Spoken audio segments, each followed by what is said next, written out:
Okay, then. So moving right along in the story of my life. By the way, any subscriptions to my Patreon would be very much appreciated and would help keep my career going in terms of doing all of these YouTube videos. Lots and lots of free content. And I don't mind doing free content, but some appreciation and support on Patreon would be wonderful to keep this stuff going. So, moving right along, anyway, now with the period where I met the woman who would become my wife. So what happened was, so I'm swirling around these social circles at Coffee Plantation in Tempe, hanging out with people, playing chess, doing all these kinds of things. I've already had one girlfriend. This is like a year later. And my friend, the kid with the stutter, knew this woman who apparently, from what he said, kept asking questions about me. She had seen me a few times, so she had a visual, but she'd gotten word of my intellect, and she really wanted an intellectual man. And so the accolades were high, I guess, and piqued her interest. But I think that this individual had a crush on her and really did want to sleep with her. I think he wanted her for himself. And so there was a bit of a blockage there, even though he kept relaying messages. This woman really wants to meet you. And I shrugged. I was like, yeah, okay, whatever. Bring her along some night. We'll, meet or whatever.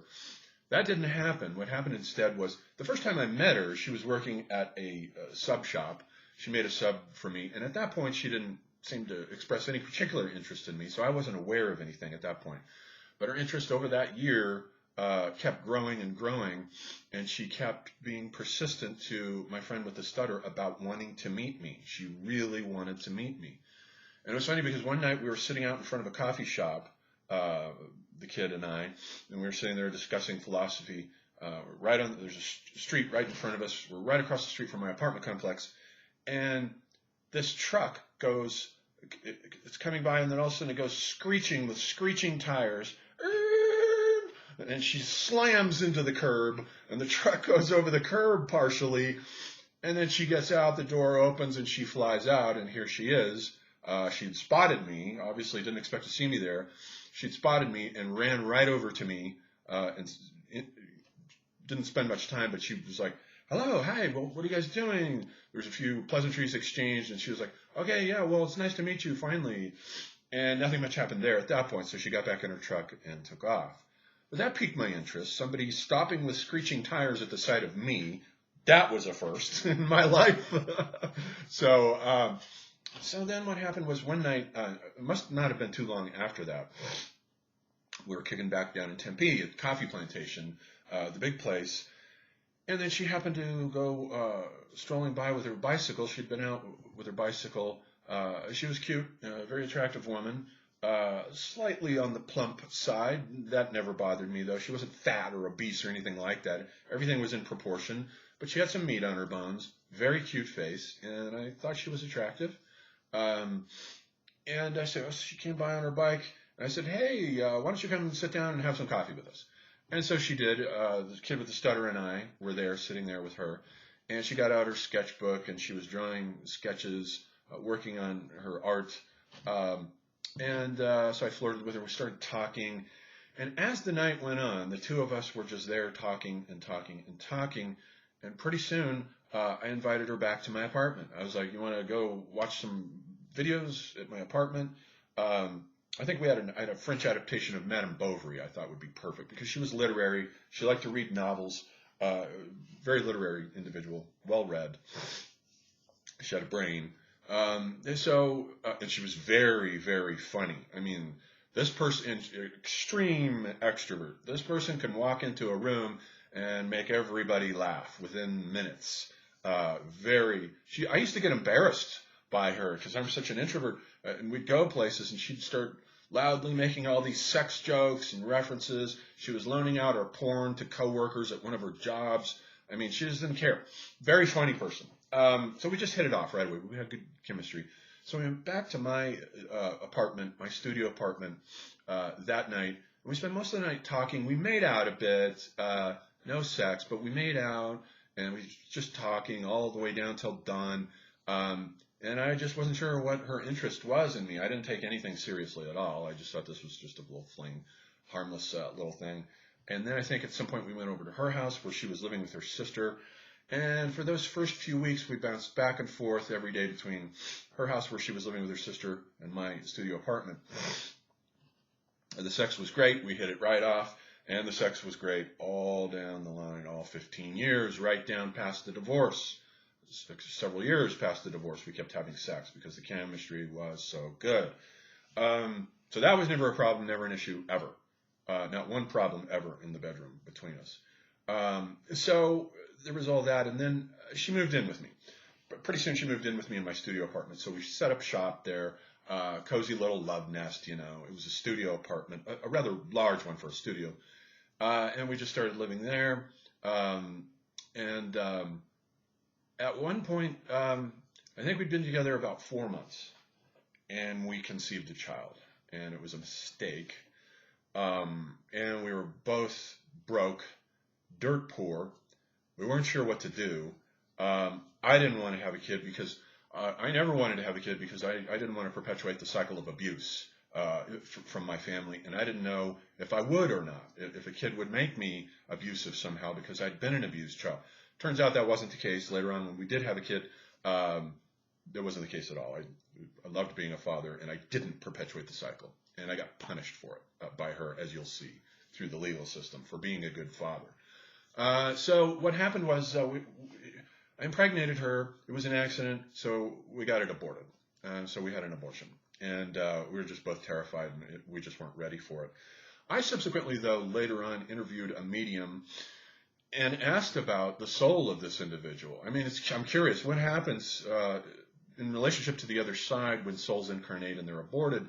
And the medium said they know that's going to happen, and they do it voluntarily anyway. And she said it was a girl. It would have been a girl, and she will come back to you most likely as a grandchild. And the medium said, you'll know her. You'll know her. You'll know it's her. Both of you will know that it's her. So that's interesting. Always a kind of a happy ending when you consider everything from the point of view of the other side. They're just having fun. They don't care about our suffering. It doesn't seem to matter much to them. So there was that. And then, so we decided to move to another apartment in the same complex, which was getting, by the way, was getting run down and getting shabbier and shabbier. The management had switched. There had been a nice couple when I had been there, but this was a street. Even though the whole street was dilapidated, it was right off of ASU, lots of money to be made there. Later it gets gentrified, so it's all gentrified now. We moved to another apartment on the front of the complex overlooking the street. And so we were there, and one day as I was walking home from the library with a stack of books in my hands, and I came into the front of the complex, I saw a suspicious-looking kid there. He looked like a gang kid, which he was, and he was looking around like 3 windows down from us. He was trying to peer into the living room between some blinds in this window, and I noted it out of the corner of my eye and just went about my business into the apartment. But no sooner did I get into the apartment and started putting my books away in the bedroom, then all of a sudden, smash, all this shattering, raining glass sound. And I heard it, it was loud, and my ex was like, you need to get out here. And so I went out into the living room, and I opened the front door, and I peeked out, and I saw the kid reaching 3 windows down. He had shattered the front window, and he reached in and grabbed a VCR, helped himself to it, and walked off. And I witnessed the whole thing. So naturally, we called the cops, and we gave a report to the cops, and I guess they probably shrugged it off. But what was happening was that gangs, drug gangs, most of them Hispanic, had moved into this neighborhood, and they were filling it up because the rents were cheap at that time because the apartments were so shabby. The rents were cheap, and they were just filling it up. And a lot of dumb landlords letting these guys in, and who knows whether they were connected with cartels or what it was, but they set up shop on that whole street pretty soon, and I became aware of this now. And then, so one night, just let's see, the next day or 2, 3 went by, and they started harassing my ex. She would pull up in the parking lot and get out of her car, and the gang kids would come over to her and start insulting her with comments. I never witnessed any of that, but she would come back in and say, you know, they're getting worse and worse. They're really bothering us. And then so one night, a couple nights later, we're sitting down to dinner, and I hear a knock at the door, and I go to look out the peephole, and I see two gang kids standing there, and they're looking around like this, looking around suspiciously, and they said something. I don't remember what it was. Something like, "Open the door," or something. I don't remember what it was, but I knew, uh-oh, this is not a good situation here that we're in now. We've been targeted here. And so the kids knocked, and then they walked around the corner, they went away, then they knocked again, and so we called the cops. And a cop comes over, and this cop was a total clown, a complete fucking idiot. I mean, I have respect for the police, they're a necessary thing, but this guy, I'm sorry, he was clueless. He was standing there, and I kid you not, we're telling him what's going on, and you can see behind him on the street, gang guys going by, giving us nasty looks as we're standing there talking to the cop. I remember a Camaro going by with two gang kids in it, cruising really slowly right behind him. The dude was so stupid. He didn't even notice this chaos and social entropy going on all around him. He was like, "Oh yeah, you're probably just, don't worry about it. You'll be fine." We're like, "See you, cop. Bye." Slammed the door, and we called one of our friends, her sister's friend, to come over. And he came over in his hot rod, and we went right into it and out of there. That was that. And then we contacted some relatives within the next few days to go in there for us to get all of our stuff out of that apartment. And then so we wound up over at my mother's, and in the basement there, looking for another place to rent. And things were uncomfortable there for the following reason. Another drama had taken place in my family regarding my mother and her mother. Now recall that my mother had been abused as a child by her mother, so she's got lots of anger about that stored up inside of her over the years. And the rocket scientist, after he committed suicide, she hooked up with a guy who was the total opposite of the rocket scientist. A total bill-paying 9-to-5 dud with no personality, no aggressiveness, no assertiveness, just a total passive schlemiel type of guy. He wasn't abusive or anything. He was just always in a bad mood, and he was really dumb. And so she hooked up with this guy, and he became my maternal grandmother's second husband. And they were together for a long time. But apparently, from what my mother told me later, my mother and he had already had a brief affair of some sort, because I remember when the divorce between my mother and my father happened, when I was 7, we went to live for a time in his trailer. He had a mobile home behind the shopping mall in Scottsdale. There was a shopping mall. That mall's still there. And the mobile home actually is still there. I've seen it. And we lived there for a while in his trailer. And I remember he helped my mother buy a car. And I remember him showing up with her to pick me up from school. So apparently something went on between the two of them that was short-lived, but I remember my mother making reference to it later on. It might have been in her autobiography. My mother wrote an autobiography for her therapy classes. You got to do that stuff. And she allowed me to read it, so that's why I have access to a lot of these intimate details about her. So something happened then years later now, back to the mid-90s where we're at in the present time frame, between my maternal grandmother and my step-grandfather, I suppose. You can call him that for want of a better term. Just another weak male in the family here. And there was a fight between them over money. They had invested money. He had been hit riding a motorcycle. Again, back years ago, back in the 70s, he had been hit riding a motorcycle so badly that he was in the hospital for months and months and months. They got a huge settlement for that. It was like $300,000, something in that range. So they had money, and they moved to a big house in Scottsdale. They bought a big house there, went on trips all over the place. And one of the things they did at that time was invest some of that money into an apartment complex. By this time, though, in the 90s, they had run out of money. They had to move into a smaller house in Mesa. And it was just a small, modest, quiet, rather depressing house. I never liked going over to that house. I liked the big, expansive house in Scottsdale with the pool and the stairs and multiple stories and all the space. But so they were reduced to penury, pretty much just basically getting by with him working security guard jobs and stuff like that. But they got a return on some money from the apartment complex. I guess it got sold off or whatever, and they got money back on their investment. And they got into a fight over it because my maternal grandmother had a very enabling relationship with her son, my mother's brother, a very enabling relationship with him. He had been addicted to drugs all of his life. He was on one thing or another. Heroin at one point, just drug after drug after drug, and she was always enabling him and giving him money for these drugs. And the step-grandfather, to his credit, said, no, that's not going to happen. You're not going to give him all of our money that we're getting back to support his heroin habit. That's not going to happen. And I guess they got into a big fight, and she kicked him out. So he had nowhere else to go, so he went to my mother's to live with my mother. And my mother and he then hooked up, and later they got married. And of course, my mother stopped talking to her mother. They got into a very fierce fight. And there was a rift in the family between my maternal grandmother, who of course sided with my uncle, my mother's brother, and then my mother and this individual, this dud. So she married yet another dud. He wasn't abusive. In fact, she was abusive to him. As a matter of fact, now that this is coming back to me, she used to beat up on him a lot. She was very verbally abusive to him. And she would beat up on him. They had several violent episodes where violence with her directed against him. So there again, the cycle of abuse perpetuates and turns around. The victimized becomes the one who victimizes.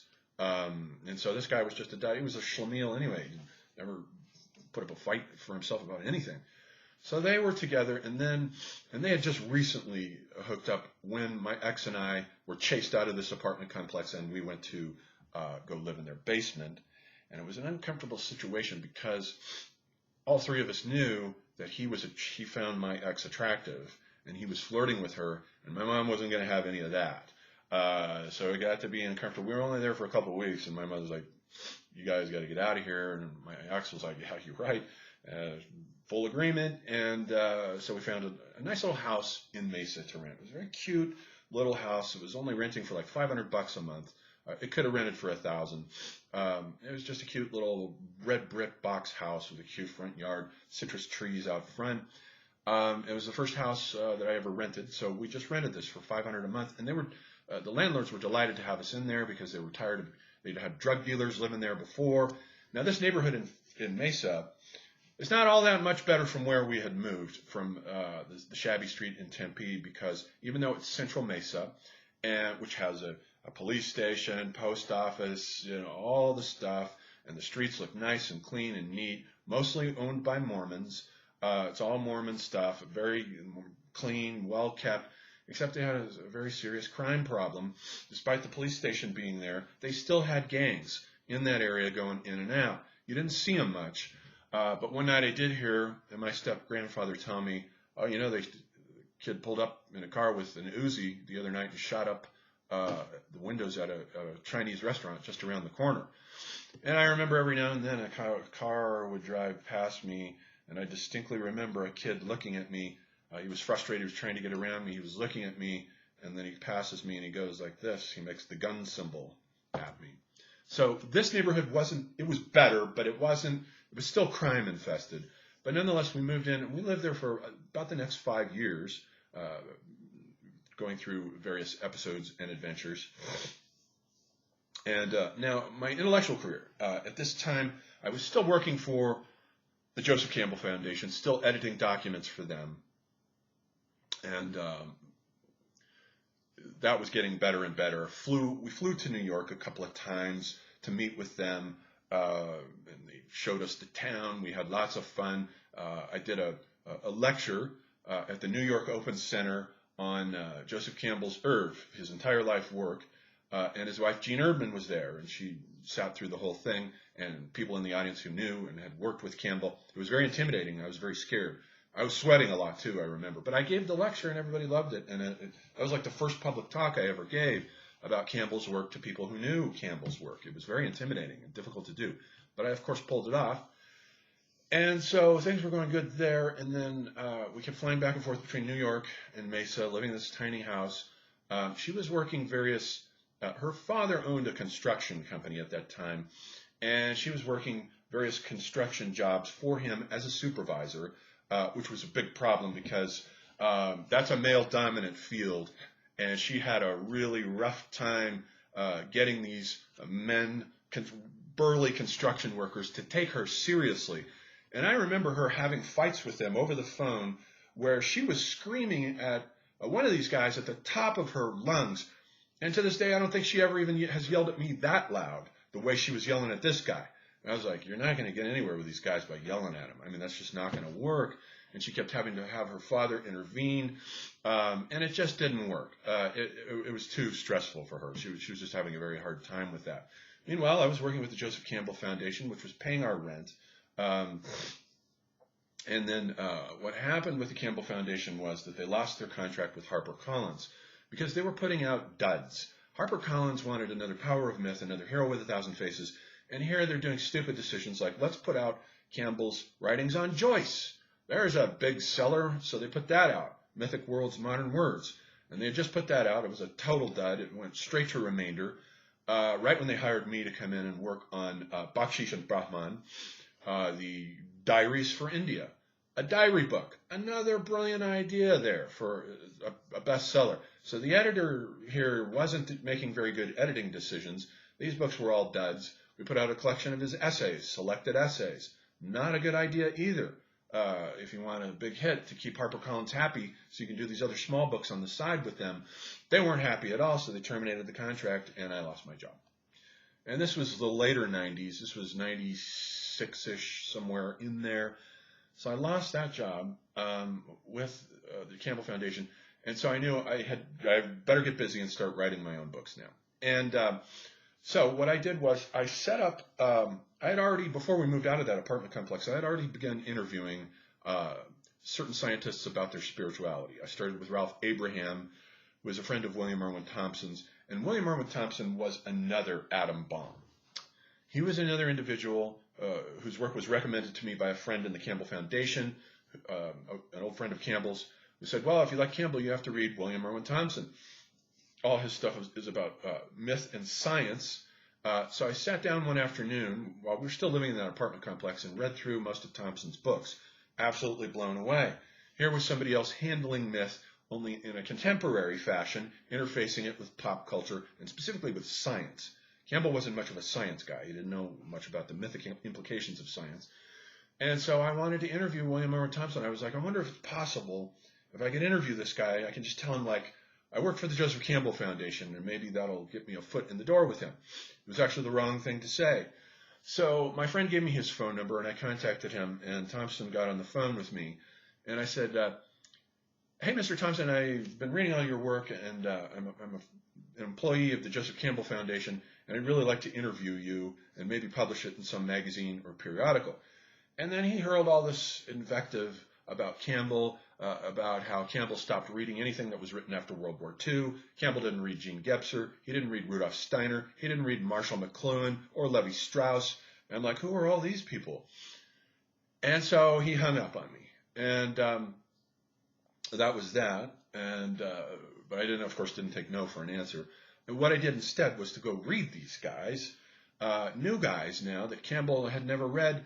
And with Thompson's help, he was helping me to exit from Campbell's mind into a larger world horizon. That, yes, there's other stuff than just Joseph Campbell and his cronies. There's a whole other world here that Campbell never discovered. So I'm reading these guys, The Ever-Present Origin by Gene Gebser, and I'm reading Marshall McLuhan, Understanding Media.